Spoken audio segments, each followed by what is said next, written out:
질문해 주신 내용인데 간단히 읽고 제가 이제 생각했던 그런 내용들을 좀 말씀드리는 걸로 진행하겠습니다. 헬리코박터 관련 위험이 있으면 증상 개선 목적으로 재균 치료를 하는지 궁금하고 또 재균 치료 시 어떤 PPI를 주로 사용하는지 궁금하시다고 질문하셨습니다. 그래서 우선 아까 처음에 이제 말씀드린 것처럼 헬리코박터균이 있어도 실제로는 무증상의 경우가 많다고 이제 아마 그 책에서 제가 봐서 그게 또 하나의 대답일 수는 있을 것 같은데요. 그럼 반대로 소화불량일 때 그럼 헬리코박터균이 얼마큼 있을 것이냐, 문헌을 찾아보니까 소화불량의 한 50%, 70% 정도에서는 헬리코박터균이 있다고 합니다. 그런데 헬리코박터균을 치료했다고 과연 이것이 이런 이런 소화불량을 좀 해결할 것인가, 그거에 대해서는 아직은 좀 이렇게 명확한 이런 컨센서스가 이루어져 있지는 않은 것 같습니다. 그리고 실제로 아까 말씀드린 것처럼 재균 치료하면은 그 자체가 좀 한 열흘 정도의 좀 치료가 좀 불편하기 때문에 저 같은 경우는 우선 검사를 하게 됐을 때 헬리코박터균이 필요하면은 검사를 소화불량이면 내시경을 많이 하게 되니까 내시경할 때 헬리코박터균을 잘 파악해서 이제 검사를 잘 할 것 같고요. 헬리코박터균 양성인데 그러면 소화불량이니까 바로 이렇게 치료하냐, 그렇지는 않고 프로톤 펌프 이니비터나 오사프라이드나 이런 것들을 적정히 잘 투여해서 이런 소화 기능이나 이런 부분들을 잘 치료를 해보고, 그래도 정 안 될 때는 헬리코박터균 재균 치료를 하나의 옵션으로 생각해서 재균 치료를 하고 있습니다. 근데 여기 여러 가지 헬리코박터균 재균 치료는 사실 꼭 소화불량뿐만 아니라 위암의 가능성을 낮추기 때문에 환자들한테 그런 부분을 잘 설명해서 진행을 하고 있고요. 실제로는 어떤 특정한 부분들은 이렇게 헬리코박터균 치료한 다음에 좀 위가 좀 좋아지는 것 같다 이렇게 말씀하시는 분도 있어서 이런 것들은 제가 필요한 옵션으로 하는데, 다만 저는 소화불량이 있다고 헬리코박터균을 바로 치료하기보다는 저는 이제 순차적으로 하는 것 같습니다. 그리고 어떤 이제 PPI를 이제 재균 치료 때 시용하느냐 이제 하는데, 저 같은 경우는 이제 이건 개인적인 것들인데 그냥 라베프라졸이나 에소메조를 제일 많이 에소메프라졸을 제일 많이 쓰는 것 같고요. 특별한 이유는 저는 개인적으로는 없는 것 같습니다. 근데 이제 사실 보험에서 허가되는 약제들 위주로 고르다 보니까 그렇게 되는 것 같고요. 근데 최근에는 이제 우리가 우리 피캡, 그 테고프라잔도 아마 이제 헬리코박터균 재균 치료에서 급여는 아니면 100대 100 급여를 받은 걸로 알고 있습니다. 그래서 이것도 이제 하나의 이런 선택권이 될 것 같습니다. 그런데 요거는 직접적인 이제 그 질문의 대답은 아닌데, 요것도 조금 생각해 보시면 재밌을 것 같아서 좀 했습니다. 그래서 이번에 사실 강의 준비하면서 이준행 교수님의 엔도투데이를 좀 많이 참고하게 됐는데 굉장히 좋은 내용이 많았습니다. 그래서 여기 내용 중에 참 흥미로운 게 있었는데요. 어떤 이제 분이 질문을 했습니다. 그래서 이게 실제로는 헬리코박터균을 약을 치료하는데 아까 말씀대로 PPI 그리고 아목사실린, 클라리스로마이신을 제일 많이 주는데, 이걸 할 때 약을 어떻게 환자에게 복약 지도를 하냐는 겁니다. 그래서 식전에 다 먹으라고 하는지 식후에 주는지, 아니면 PPI는 식전에 먹고 식후에 먹는지, 만약에 원칙대로 PPI는 식전에 먹는 게 가장 효과가 좋으니까 그렇게 준다면 아침 식전에 PPI 먹고 항생제 식후에 먹고 또 저녁에 식전에 PPI 먹고 또 식후에 항생제를 먹는, 그렇게 먹으면 4번을 먹게 되는데요. 상당히 사실은 저도 생각해보니까 상당히 번거로운 일일 것 같습니다. 또 밥 먹고 또 먹고 이러니까. 그래서 실제로 한번 연구 결과들을 계속 소개시켜 주셨는데 보니까 PPI를 한번 연구를 해보니까 PPI를 식전에도 먹여보고 식후를 먹여보니까 재균율은 큰 차이가 없었다는 겁니다.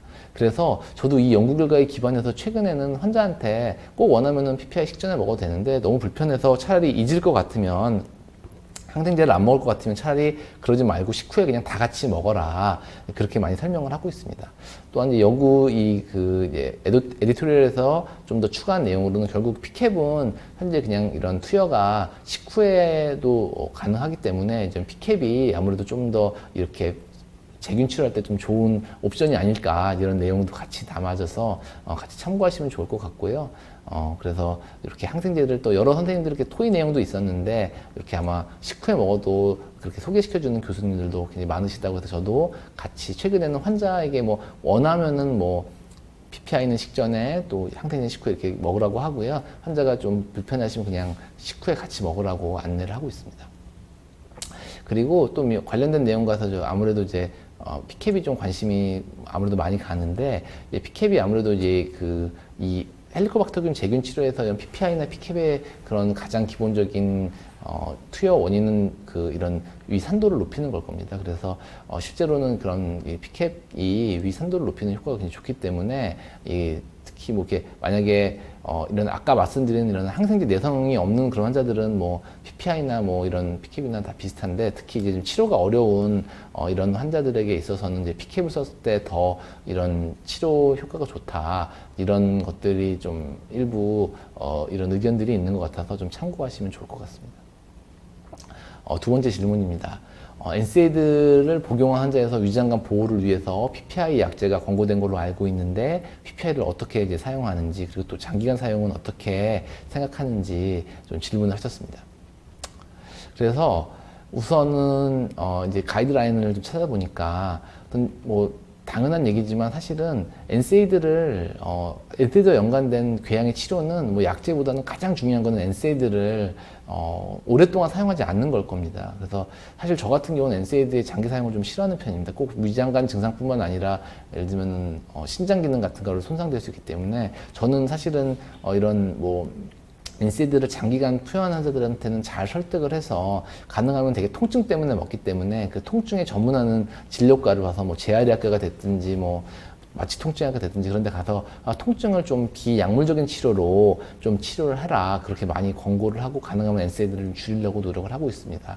그럼에도 불구하고 일부 환자들한테는 약제를 쓸 수밖에 없을 텐데요.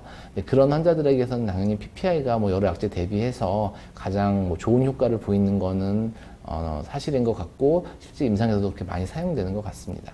또 뭐 약제 간에는 그렇게 큰 차이는 없는 것 같습니다.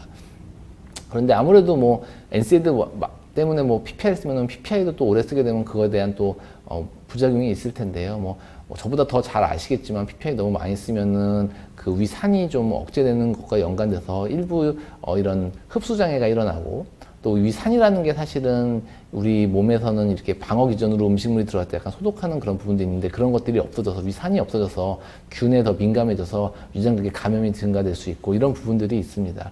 또 뭐 여러 연구들에 따르면 사실은 뭐 너무 우려할 정도는 아니라고 하지만, 그래도 장기간으로 이런 프로토펌프 이니비터를 사용한 경우에 분명히 와치아웃은 해야 될 것 같고요. 여기 보면 또 좀 좋은 내용이 나와 있는데, 장기간 PPI를 이제 불가피하게 쓰는 경우에는 좀 최소 용량을 좀 사용하는 게 좋겠다라고 되어 있습니다. 그래서 저희가 이런 불필요한 또 사용은 좀 사실은 지양하는 게 맞을 것 같고, 또 그런 경우에도 좀 용량도 좀 최소한 줄일 수 있는 게 좋지 않겠는가, 그렇게 생각을 하고 있습니다. 다음 질문입니다. 항혈전 치료 시 이런 PPI 병용이 권고되는데 오메프라졸 이외에 선호하시는 PPI 성분이 궁금하다, 이렇게 말씀을 하셨고, 평생 복용해야 되는 항혈전제와 PPI의 장기간 병용 투여에 대해서 어떻게 생각하느냐에 대한 질문이었습니다. 그래서 제가 이해하기로는 제가 이걸 플라빅스로 이해해야 되는지 모르겠습니다. 그래서 그냥 플라빅스 얘기라고 제가 이해를 하고 있는 질문을 말씀드리면은 클로피도그렐과 프로톤펌프를 같이 썼을 때 클로피도그렐의 농도가 떨어져서 이런 심혈관계 질환이 좀 더 진행돼서 예후가 좋지 않다라는 보고들이 많이 되고 있습니다. 그런데 뭐 일부 연구들에서는 전향적으로 한번 진짜 플라빅스랑 오메프라졸을 투여했더니 어떻게 됐을까 봤더니, 또 여기 전형적인 연구에서는 또 뭐 유의한 또 차이점이 없었다고 이렇게 돼 있었는데요. 사실은 이제 예를 들면은 사실은 뭐 만약에 플라빅스를 프로톤펌프를 쓰는 동안에 끊을 수 있는 환자들이라면 사실은 뭐 끊고 그냥 이렇게 쓰면은 사실 제일 좋을 텐데, 대개는 이제 클로피도그렐을 쓸 정도면은 대개는 심장혈관에 뭐 스텐트를 넣으셨다든지 아니면 뇌혈관에 좀 심각한 스테노시스가 있어서 약을 끊기가 굉장히 부담스러운 분입니다. 저는 개인적으로는 이제 개원가에서 일하기 때문에 제가 이렇게 주치의로서 플라빅스를 막 투여하는 일이 많지는 않고, 제가 투여할 때는 뭐 대부분 약제를 잠깐 끊어도 될 정도의 경증 환자들입니다. 그래서 대부분 제가 좀 고민될 때는 대학병원에서 스텐트 삽입을 하시고, 저한테는 이제 소화가 안 돼서 이제 왔을 때 PPI를 안 쓰면은 좀 조절이 안 되는 경우가 좀 고민이 될 텐데요. 좀 이런 뭐 이렇게 문헌도 보면은 뭐 판토프라졸이 기본적으로 뭐 상호작용이 적어서 좀 좋을 것 같다, 이렇게 좀 되어 있고, 또 재밌는 내용으로 이것도 저도 이번에 새로 됐는데, 클로피도그렐이랑 프로톤펌프 이니비터가 반감기가 좀 짧기 때문에 이거를 이제 동시간 투여하지 말고, 예를 들면 아침 저녁 이런 식으로 이제 분배해가지고 하면 조금 더 상호작용이 적지 않겠느냐, 이제 이런 내용이 있어서 좀 임상에서 사용할 수 있을 거라고 생각은 했습니다. 그래서 저 같은 경우 사실은 이렇게 좀 뭐 심각한 심장 질환이 있는 경우는 사실은 그냥 이렇게 PPI 사용을 좀 가능하면 나중에 이제 불필요한 오해를 좀 줄이기 위해서 꼭 필요한 경우에만 좀 쓰고 가능하면 절제하려고 노력을 하고 있고요. 또 뭐 이런 이 P캡 중에 우리나라 이제 시판된 K캡 같은 경우는 꼭 이제 그런 패스웨이가 좀 달라서 드럭 인터랙션이 조금 적을 거라 생각해서 조금 더 안전하지 않겠는가 이런 의견이 있어서 최근에는 이런 경우에 이런 P캡을 좀 처방하시는 선생님들도 계신 걸로 알고 있습니다. 다음 질문입니다. 거드 치료 시에 PPI 초치료 후 H2 블로커로 변경하는 사례가 있는지, 그리고 반대로 반대 경우가 있는지 물어봤는데, 아마 이 부분에 대해서는 아마 대부분의 경험이 다들 있으실 겁니다. 그래서 약제라는 게 뭐 써보면은 다 조금씩 다 있어서, 예를 들면은 저 같은 경우 H2 블로커로 먼저 투여를 했는데 아무래도 뭐 속쓰리다 이런 증상들이나 이런 것들, 이상 과다 증상이 조절이 좀 안 된다고 판단되면은 PPI로 당연히 전환을 하고요. PPI를 초치료로 줬을 때 이 H2 블로커로 변경하는 경우는, 예를 들면은 PPI가 용법 때문에 식전에 자꾸 먹기 어렵다. 예를 들면 아침 새벽, 제 환자 중에는 이제 좀 아침 새벽 4시에 일어나서 이제 차를 한 2시간 타고 가서 이제 뭐 한참 가서 또 거기서 이제 일하는 데 가서 또 뭐 식사하고 또 식사하자마자 바로 일하고 막 뭐 이런 분들이 있으시더라고요. 그런 경우는 또 약을 또 사람들 앞에서 밥 먹기 전에 뭐 차 안에서 꺼내서 먹고 막 이런 것들이 좀 싫어서 좀 불편하시는 분도 있는 것 같습니다. 그래서 그런 경우는 좀 H2 블로커를 쓰고요. 주로 또 이렇게 PPI를 쓰다 보면은 뭐 이렇게 저녁 시간에 조금 나이트 브렉스루나 이렇게 새벽에 좀 불편하던 분이 있는 경우도 있어서, 그런 경우는 좀 이렇게 H2 블로커는 대개는 BID 처방이 되기 때문에 이제 그렇게 처방하는 경우가 있는 것 같습니다. 또한 이게 증상이 너무 심하고 이렇게 PPI만으로 그냥 컨벤셔널하게 좀 안 될 때는 PPI를 오전에 드리고 저녁 식후에 H2 블로커를 이렇게 그 야간 증상 있다고 채팅하고 그러면 이제 보험 처리가 되기 때문에 이렇게 주는 경우도 있습니다. 다음 질문입니다. P캡은 빠른 약효 발현 시간, 그리고 야간 유산 분기 억제를 장점으로 내세우고 있는데, 실제적에서 P캡이 PPI에 비해 효과가 빠르고 야간 3분비 조절이 뛰어난지 좀 궁금하다고 질문하셨고, 또 PPI가 P캡에 비해 가지는 장점이 무엇인가 하는 좀 질문을 주셨습니다. 그래서 저는 예를 들면 그 효과가 그렇게 엄청 빠른지는 환자를 뭐 제가 이렇게 막 쇼텀으로 이렇게 뭐 이틀 뒤에 와라 뭐 이렇게 하진 않고, 대개는 뭐 한 일주일 정도나 한 2주 정도 이렇게 처방하나 이제 한 달 정도 할 때가 많아서 이렇게 사실은 이게 뭐 PPI는 아주 막 한 5일 정도 이렇게 걸린다고 돼 있는데, 이제 그렇게 되고 막 그러냐, 사실 그런 질문을 많이 안 해서 첫 번째 질문은 잘 대답은 못할 것 같은데요. 기존 뭐 제가 그냥 말씀드릴 수 있는 거는, 확실한 거는 P캡은 굉장히 강력한 유산 억제 효과를 있는 건 사실인 것 같습니다. 기존 PPI에 반응하지 않다가 P캡에 반응하는 케이스가 상당히 있다, 그렇게 얘기를 하고 있고, 사실 그래도 복용법이 좀 편하기 때문에 좀 식전에 안 먹어도 되기 때문에 좀 그런 것들 자유롭게 하기 원하는 분들한테는 분명한 장점이 있습니다. 근데 반대로 P캡보다, 예를 들면 제가 좀 조절이 안 되는 것 같아서 PPI에서 P캡을 바꿨더니 아니다, 나는 이 약보다 기존의 PPI가 훨씬 좋다, 이렇게 하시는 분도 분명히 있습니다. 그래서 이제 어떤 분들한테 더 P캡이 더 좋을지, 아니면 기존 PPI가 좋을지, 사실은 좀 이런 부분들을 잘 이렇게 볼 수 있는 좀 이런 연구나 이런 기준 같은 게 있으면 더 도움이 될 것 같고요.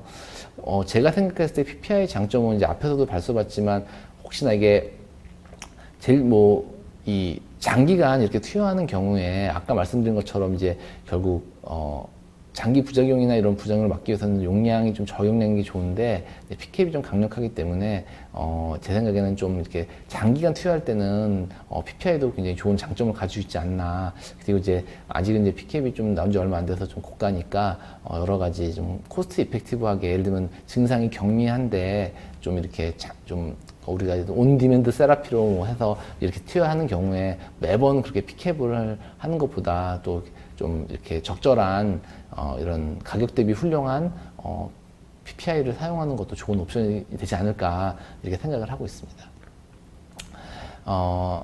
그리고 다음 질문은 이제 P캡에 대응하기 위해서 최근 이제 PPI 복합제도 출시되고 있는데, 이 약물들에 대한 이제 이 약물을 어떻게 생각하느냐 생각을 했고요. 제가 알기로는 이 제약회사에 떼도 되는지 모르겠습니다. 그래서 무슨 이 땡땡 회사의 소디오가 이런 약으로 제가 알고 있습니다. 그래서 기존 PPI에다가 우리가 위산을 좀 이렇게 중화되는 걸 막아주기 위해서 이런 탄산나트륨을 좀 붙이고 조금 더 빨리 흡수되는 그런 속방형 제제로 만들었다 이렇게 해가지고 이제 많이 이제 3세대 PPI다 이렇게 해가지고 많이 요즘에 많이 얘기를 하는 것 같습니다. 그래서 실제로 한번 저도 사실 이 자체에 대해서 뭐 자세히 알지 못하는데 실제로 역시나 아까 말씀드린 것처럼 기존 컨벤셔널한 PPI에 좀 반응하지 않는 경우에 투여하면 굉장히 좋은 경우가 있어서 저도 좋은 거라고 생각하고요. 실제로는 이제 저희 입장에서는 이제 뭐 PPI 기존 약제든 다양한 이런 기존의 약제들이 나와서 저희가 이것저것 이렇게 혹시 잘 치료 안 되는 경우에 좀 해볼 수 있어서 사실은 굉장히 긍정적으로 생각을 하고 있습니다. 효과는 좋아서 가끔씩 필요한 경우에 잘 투여하려고 노력하고 있습니다. 마지막 질문으로 알고 있습니다. 소화기계 약물은 소화기 질환 외에도 투여되는 다른 약물의 부작용을 줄이기 위해서 다빈도로 사용되고 있는데 각 처방에 적합한 소화기계 약물의 추천을 부탁드린다. 이건 아마 정말 수많은 강의를 통해서 들으셨을 것 같아서 큰 도움은 안 될 것 같아서 그냥 간단히 적었고요. 그냥 PPI를 줬는데도 좀 꾸준히 PPI 위산 억제하는 경우가 제일 많아서 이제 그걸 제일 우선시해서 위산이 과다하지 않는지 좀 잘 볼 때가 많고 혹시 이제 속이 쓰려 한다 이제 그러면은 좀 이렇게 우리 라미나지처럼 이렇게 좀 이렇게 이 점막 보호하는 이런